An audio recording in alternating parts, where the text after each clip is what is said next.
بسم اللہ الرحمن الرحیم۔ سیدنا عثمان رضی اللہ تعالیٰ عنہ کا زمانہ خلافت تھا۔ عبداللہ بن ابی سراح مصر کے گورنر تھے۔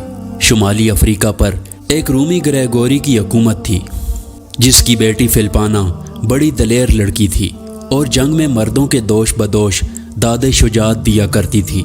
مسلمانوں اور عیسائیوں میں زبردست جنگ ہو رہی تھی۔ اگرچہ عیسائیوں کی فوج مسلمانوں کے مقابلے میں 4 گنا زیادہ تھی، لیکن پھر بھی مسلمان بہادری، دلیری اور جواں مردی سے عیسائیوں کے حملوں کو روک رہے تھے، جس کے باعث لڑائی طویل پکڑ رہی تھی۔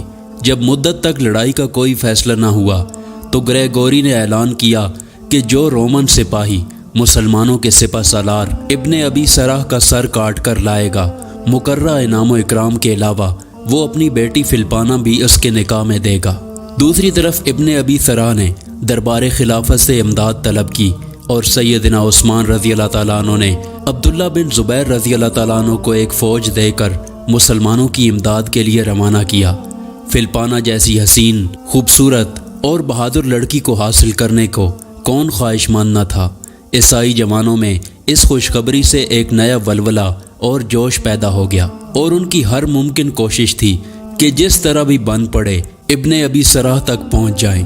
اس کوشش میں کتنے ہی عیسائی نوجوان خاک و خون میں تڑپ کر رہ گئے، لیکن اس کے باوجود ان کی کوشش میں کمی نہ آئی۔ یہ حالت دیکھ کر مسلمانوں میں قدرے گھبراہٹ پیدا ہوئی۔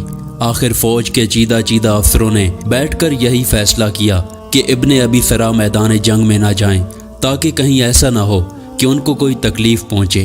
ابن ابی سراح اگرچہ اسے پسند نہ کرتے تھے، مگر سب کے مشورے کو قبول کرنا پڑا۔ اب میدان جنگ میں جانے کے بجائے اپنے خیمے میں ہی رہنے لگے۔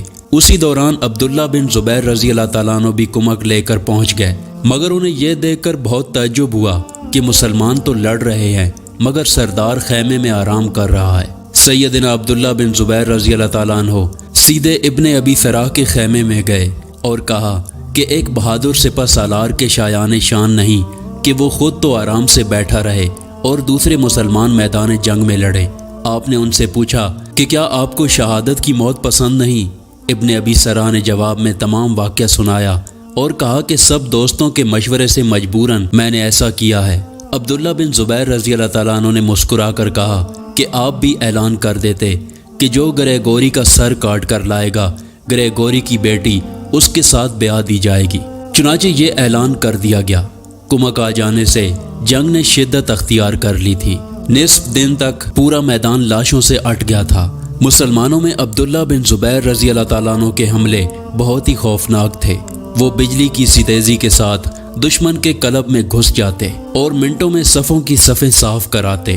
عبداللہ بن زبیر رضی اللہ تعالیٰ عنہ کے جرأت مندانہ حملوں کو دیکھ کر فلپانا کئی مرتبہ ان کے مقابلے پر آئی، مگر انہوں نے ہر مرتبہ اس کا وار بچا کر اس پر حملہ کرنے سے گریز کیا۔ وہ نہیں چاہتے تھے کہ ایک بہادر مسلمان کا ہاتھ ایک عورت پر اٹھے۔ آخر انہوں نے اپنے دستے کے ساتھ زوردار حملہ کیا اور گریگوری کے محافظ دستے تک پہنچ گئے۔ لوہے سے لوہا بج رہا تھا۔ آخر عبداللہ بن زبیر رضی اللہ تعالیٰ عنہ کئی نوجوانوں کو موت کی نیند سلا کر گریگوری تک پہنچ گئے۔ انہوں نے گریگوری کو للکارا کہ اب جنگ کا فیصلہ میرے اور تیرے درمیان ہوگا۔ گریگوری نے بڑی پھرتی سے عبداللہ بن زبیر رضی اللہ تعالیٰ عنہ پر وار کیا، مگر انہوں نے وار بچا کر اس زور سے حملہ کیا کہ گریگوری زمین پر خون میں لت پت پڑا تھا۔ انہوں نے فوراً اس کا سر کاٹ کر نیزے پر آویزاں کر دیا۔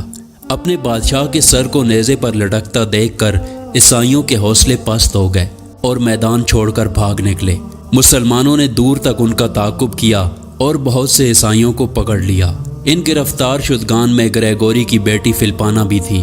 اسلامی فوج میں اس کامیابی پر خوشیاں منائی جا رہی تھیں اور شکرانے کے طور پر ان کے سر اللہ کے حضور جھکے جا رہے تھے۔ جب مال غنیمت کی تقسیم ہونے لگی تو عبداللہ بن زبیر رضی اللہ تعالیٰ عنہ وہاں موجود نہ تھے۔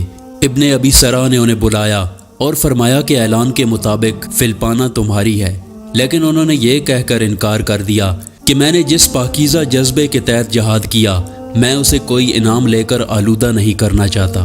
امیر کو حق ہے فلپانا جس کو چاہے دے دے، میں اس حق سے دستبردار ہوں۔